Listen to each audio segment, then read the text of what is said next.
जगत्कारणम् वन्दे पन्नगभूषणं मृगधरं वन्दे पशूनां पतिं वन्दे सूर्यशशाङ्कवहिनयनं वन्दे मुकुन्दप्रियं वन्दे भक्तजनाश्रयं च वरदं वन्दे शिवं शङ्करम् ॐ मृत्युञ्जयाय रुद्राय नीलकण्ठाय शम्भवे अमृतेशाय शर्वाय महादेवाय ते नमः।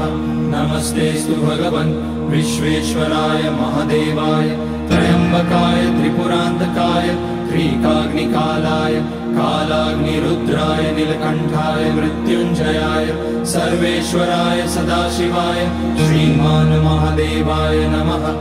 ॐ नमः शम्भवाय च मयोभवाय च नमः शङ्कराय च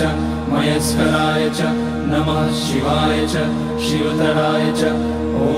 त्र्यम्बकं यजामहे सुगन्धिं पुष्टिवर्धनम् उर्वारुकमिव बन्धनान् मृत्योर्मुक्ष्यमामृतात् नागेन्द्रहाराय त्रिलोचनाय भस्माङ्गराय महेश्वराय नित्याय शुद्धाय दिगम्बराय तस्मै नकाराय नमः शिवाय मन्दाकिनी सलिलचन्दनचर्चिताय नन्दीश्वर प्रमथनाथ महेश्वराय मन्दारपुष्य बहुपुष्य सुपूजिताय तस्मै मकाराय नमः शिवाय शिवाय गौरीवदनाब्जवृन्द सूर्याय रक्षाध्वरनाशकाय श्रीनीलकण्ठाय वृषध्वजाय तस्मै शिकाराय नमः शिवाय वसिष्ठकुम्भोद्भगौतमार्य मुनीन्द्रदेवार्चितशेखराय चन्द्रार्कवैश्वानरलोचनाय तस्मै वकाराय नमः शिवाय